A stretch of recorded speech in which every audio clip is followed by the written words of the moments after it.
if I get any hate for this one. So my last two videos, I did two films by Larry Cohen. I did 85's The Stuff and 74's It's Alive. And in both reviews, I compared Larry Cohen to Frank Henenlotter. Both cult filmmakers, cult horror filmmakers, very low budgets, usually self-produced. And I even said It's Alive was kind of similar to Basket Case, which this is a top 15 favorite horror film and favorite film of mine. Not just in story, the fact, birth deformities, but also the fact that it got two sequels and written and directed by the same director for all of them.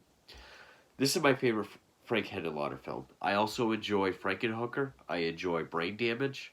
I don't own those. It's been a while since I've seen them. It's actually been a while since I've seen the sequels to this as well. So those I'll have to pick up. And people who like Henenlotter's films or like him as a director, they love his films. Which is why I think I might get hate for this, because out of 5 reviews on Rotten Tomatoes, this has a 100%. Which baffles the shit out of me. Because there are films that I think are absolutely perfect that barely break 90%. There Will Be Blood, Godfather 1 and 2, especially 2, Evil Dead 1 and 2. They're all high 80s, mid 90s, or even high 90s. Rosemary's Baby, I think, is like 98, 99. Baby Bride Frankenstein has 100, but this does not deserve a 100%. Bad Biology, 2008, 9, 10, whatever it is. It premiered at the Philadelphia International Film Festival in 2008. It was released on DVD in the UK in 2009, released on DVD in the US in 2010. Now, this was, I believe this is Henenlotter's most recent film. I could be wrong on that. But he directed it and co-wrote it with R.A. the Rugged Man Thorburn. R.A. the Rugged Man Thorburn. I think he's a pop star or rapper. That's half of this cast, is rappers and hip-hop singers. You have a member of Jedi Mind Tricks in it. Some guy named Remedy. That's not music I listen to, so I don't know any of these people. And the thing about this movie is, one, I don't hate this movie because I find it offensive. I do want to get that out of the way. It's not that I find it offensive or gross or too trashy, because this is a very trashy and sleazy movie. I mean, go look at how many Italian films I reviewed. I can handle sleaze. But this just, I feel like there's nothing to it. It's only 85 minutes, and even at that, it feels like it's a stretch because they do drag out several parts. And even the tagline, a god-awful love story, I'll spoil it right now, there's no love story. These two never really hook up. They barely even meet. And the sad thing is, I do see potential for a cool, interesting, gross out love story like this, featuring the what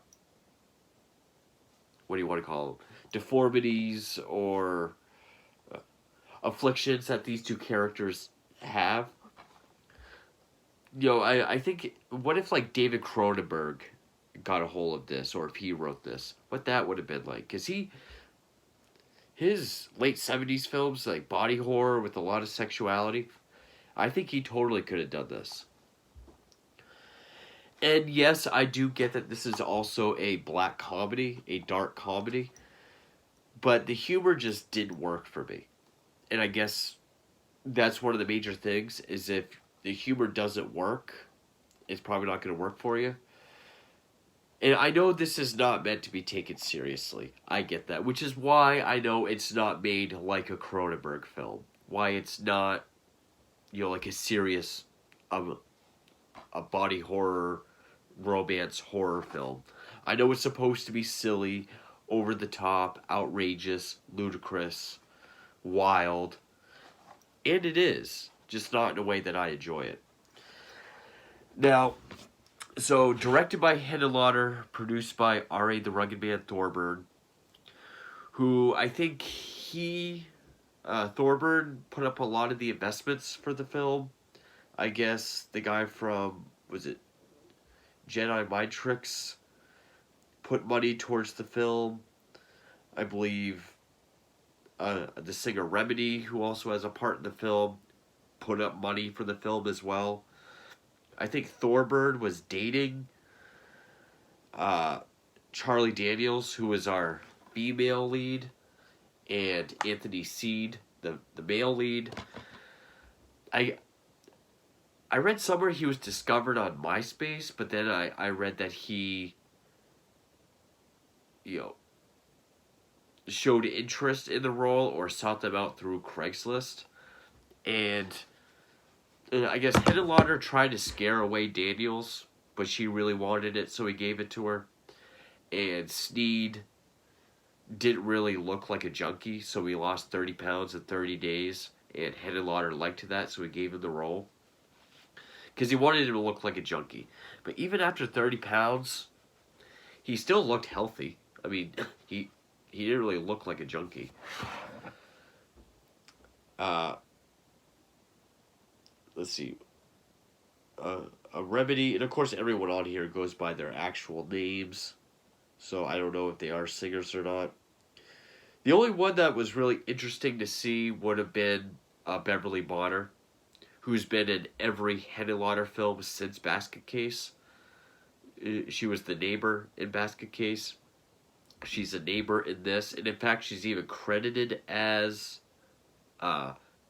Casey Belial, which Belial is the severed Siamese twin in Basket Case. That's probably the most interesting aspect for me, anyway. Even some of the trivia for this film. Like, I guess Henenlotter was diagnosed with cancer a month prior. And he had to go have radiation treatment every morning before they shot. The lead male, Bats, I guess the house he lives in was a supposedly haunted house in Brooklyn. I guess there was a fire one day. He had to put it out with Diet Pepsi because there was no extinguisher. Yeah.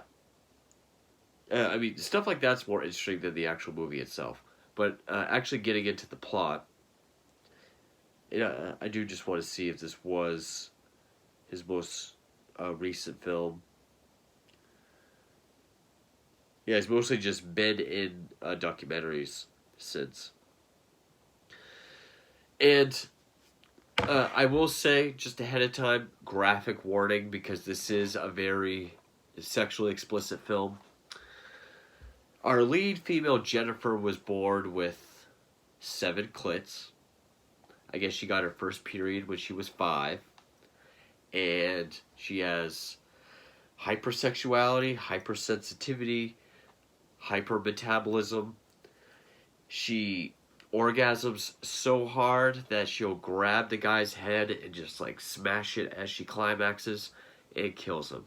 She's also a photographer. Our male lead, Bats, which actually we get that backstory through voiceover narration in the opening. He verbalizes his backstory through exposition during a very dragged out scene that didn't need to be dragged out. They're basically these two outcasts with physical, sexual abnormalities. And again, if they actually did meet up and have this god-awful love story, maybe it could have been interesting, but that doesn't even happen. Also, one of the biggest problems I have with the film, and keep in mind, I do like low-budget films. I do like no-budget films. Not big on shot on shitio, but I do like low-budget films. This, at times, looked and felt like a 2008 or 9 TV movie. for like sci-fi or something. It has a lot of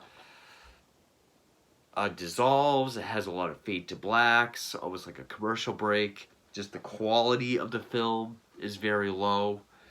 Also, I don't know who did the sound design, and I don't know if anyone else experienced this. I haven't seen anything, but when I've seen this probably 3 times now, and the voices, like conversation, is so low that the music, background noise, background conversations are louder, and there's no subtitles. I always put the subtitles on, but there aren't any, and I can't crank the TV up because then everything else is so loud that it just gets ridiculous.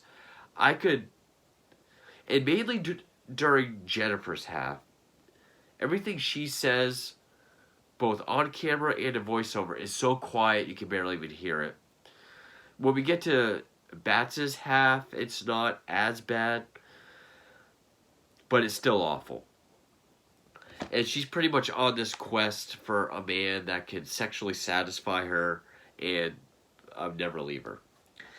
Now, the special makeup effects was done by Gabe Bartalis, if I pronounced that correctly. And you do have some interesting shots. I mean, like the flashback of her first real love, and then he freaks out because he looks inside of her, and I think it's supposed to be like her 7 clits inside there. They're like these pulsating, alien-like things all inside of her. That has, I don't know if it's just the way the lighting is or what, but they have like this green glow to them. And there's some kind of cool shots, like a shot of her masturbating in a car, and the camera's like looking at her through the steering wheel. Now, Bats, on the other hand, he has a monster-sized penis with a mind of its own. In his words, he has a drug-addicted dick with a mind of its own. He has this crazy self-made like fleshlight thing that's pretty much the equivalent of like a mechanical paint can shaker, and he gets all these drugs, which he asks for like sedatives and tranquilizers, but he ends up getting like animal steroids, and his house is just full of empty pill bottles. And he does talk to it like Dwayne and Belial from Basket Case. We don't hear his dick's thoughts, but he'll be yelling at it like shut up, stop it. And the first time we see him, he's in his boxers, and it looks like it's flopping around, and we hear like the... It's very ridiculous. They have a photo shoot. Her photo crew or whatever, they do a shoot. They want to do a shoot at his house, this big house. That's how they first see each other. And she... God, I don't even... She starts seeking him out because she could tell he's a sexual outcast like her. And yes, Henlotter has done stories about outcasts. I mean, pretty much all of his movies are about some sort of outcast. This one is no different. And again, I can see how this is a Henlotter film. I just don't think it's well made at all. There's no characters. I mean, Bats would be the least obnoxious. But even when he has to go on his rants, he starts talking like a hip-hop star. I mean, everyone else in the film is talking like, you'll say, like, doing all that. There's this one scene where Bats goes to his drug dealer, and there's this one, she's credited as crack whore, is just running around screaming like, where's my Jimmy Jig? It just, I don't know what that is. It just goes on forever. See, when he takes his drugs and then puts it in his homemade crazy fleshlight thing and watches pornography, I think he envisions that Jimmy Jig girl, and he starts talking to the screen because he's tripping out which I thought that looked cool, how it made everything look wavy. But then he just gives his backstory, like how his penis was severed initially when they tried to cut his umbilical cord, reattached, but he could never achieve an erection. Uh, so he had no satisfaction growing up.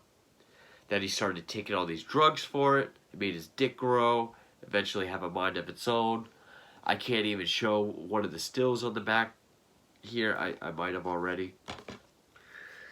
He doesn't embrace his sexual abnormality the way she does, but so that's why she seeks him out. And I mean, one of her photo shoots is like topless models with these masks that's all vagina, and the acting is terrible. I mean, the first scene with Bats, he's at this pizza place, and there's these three young people talking about dick sizes. All three actors are terrible. You have one girl that just wants the biggest all the time, her friend that thinks it's disgusting, and this one guy that's talking about John Holmes. He's delivering lines like, yeah, if I was John Holmes, I would just have them lined up everywhere. Everyone in this movie talks obnoxiously.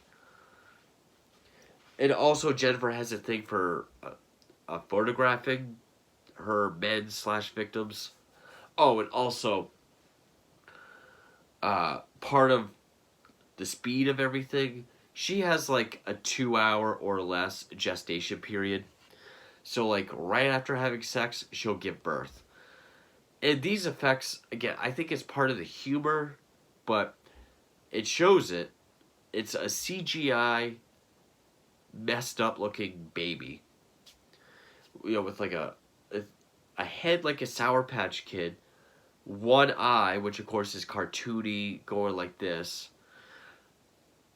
It looks like they cropped out someone's actual mouth to scream. It doesn't sound like a baby scream. It sounds like a kid scream with a mouthful of teeth.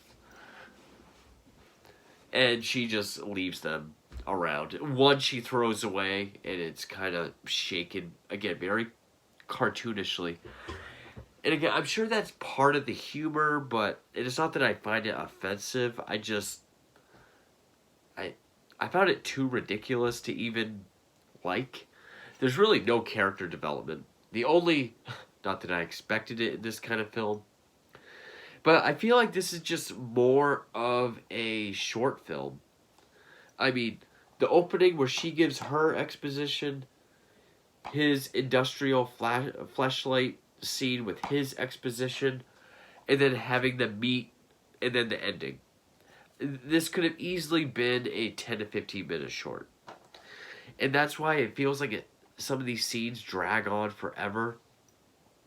Because she starts to watch him and kind of getting obsessed. She sees that he has this prostitute over who's wearing the same outfit as Frankenhooker. I guess it was the same exact costume, actually. He has sex with her, and then for like 45 minutes to an hour after, she's still orgasming. And he just drags her outside and leaves her. The next day, his dick just pops off, leaves, and goes on a raping rampage, essentially. And I guess it was a good idea to make it look like a freakish, veiny monster. Because if it looked too anatomically correct, rather, it probably would have got, I mean, not that it's rated anyway, but because there's already plenty of, pornographic stuff in this already. But it goes to like 4 or 5 or 6 different women's house where they're all naked or almost naked, attacks them, which they quickly give up because they just start orgasming. And every time literally we see it break through the floorboards or through the drywall, attacks her, and then we go right back to floorboards or drywall of it breaking through. I mean, it was kind of funny to think of like a monstrous and uh, what's the word I'm looking for? A, a disembodied penis breaking through a floor or a wall to attack. And then she goes to his house, is upset that it's completely left and he has nothing. But eventually it makes its way back. And this is when it gets super ridiculous. I mean, this part I did find funny because one, it's at the very end of the film, and two, it was like the only part that really stood out to me as funny. The dick comes back and it's all crumpled and it looks like kind of effect like a paper bag where it looks like it's exhausted and it's like crinkling up, then exhaling. We even get up close of the dick hole as it gasps for breath. Jennifer tries to give it CPR. And I will say, in that scene, it does look more like a deformed dick than before, where it just looked like this weird, lumpy tube. She tries giving it CPR, which I thought that was kind of funny. And this I thought was interesting. She tries injecting it with some of the steroids that he has, and she just keeps juicing it up with it. But then we see that Bats, who's still disembodied, he's affected by it. He overdoses. Like, he goes into convulsions and foaming. I thought that was an interesting aspect. I thought that was something that was actually more intelligent than the rest of the film. Which is why I wish Henenlotter made this in like the 80s or sometime in the 90s, or made this with a bigger budget maybe, or with less comedy. More like a cross between a classic Henenlotter film and a Cronenberg film. Because I thought that was kind of interesting. Like, whatever she does to the dick, it's like his body reacts to it. So then it gets all, amped up again, has its way with her. And again, I couldn't really hear because of the sound design in it. But this overhead shot of her, like, levitating towards the light, and she says this was, like, the greatest sexual experience of her life. It feels like all 12 disciples are in there, and it's now a miracle. But then she dies. Like, she stands up, it falls out. I thought that was kind of funny. And then she feels like birth is coming, so she starts doing the breathing, and then just dies. And then we get a shot kind of from her side where a CGI... Think of like Jackass when they wear the penis mascot costumes. Think of that, but misshapen and, deformed. And small and CGI with like arms that don't move. And right on the side, again, it looks like a mouth. Like, think Kevin Smith's face on the bratwurst and yoga hosers, but worse. Like, just a mouth with a mouth full of teeth, just photoshopped right onto like the side of the head of this thing, with a baby crying, and it just kind of like waddles away. And then end credits with the song. I think it's by Jedi Mind Tricks. That's about the making of the movie. I didn't like any of the music. Again, the fact that it's full of pop stars and rappers meant nothing to me. You do get some cool, camera angles, some cool cinematography. Like, mainly the outside shots, or maybe in the scrapyard, which was kind of like Brain Damage. But the dialogue is terrible. Again, the sound design, I don't know if it's just the DVD or if that's just the film itself. It was fucking awful. The dialogue is terrible. There's no real characters at all. Other than these two, every other person in the film is just absolutely annoying. I feel like there could have been something. Again, I've said it a number of times, but the abnormalities of these two, imagine if, the characters were still the same, but they eventually do meet up, and then say it is a god awful love story, and then they have a freakish baby. It maybe take itself a little more seriously. Like, I feel like it was just made so much as a joke that I'm not in on. And yes, I do know it is a comedy. It is not meant to be taken seriously. It is supposed to be outrageous, but to me, I wasn't into it, and I've always disliked this film. I think I saw this back in 2013 for the first time. I was super disappointed with it then. I do wish it was more. I mean, you can still have comedy, dark comedy, and still make it more like a Cronenberg horror film. Like I feel like this should have been. And again, like scenes where when that first hooker is just orgasming forever, and there's all those dissolve cuts to show time has passed. That drags on. The scene with his giant mechanical fleshlight, and he's given his backstory, that drags on forever. A lot of the scenes of her, like, photographing her victims or whatever. The scene at the drug dealer's place, some scenes just drag on, which proves it probably should have been a short film or had more writing, to kind of fill everything out and make it more interesting. I wouldn't say a god-awful love story. I would just say a god-awful story. Especially since they meet up, he has no dick, and then when it comes back, they fight over it, and then as she juices it up with more steroids, he ODs and dies. And then after she has sex with it, gives birth, she dies. So, I do think there's definitely potential here, but I think it's so poorly made that it's even more disappointing. And the fact that I do like Frank Henenlotter, again, huge fan of this film, that I found this more disappointing. It just feels like there's more disappointments and yeah, just, I don't often say I hate this movie, but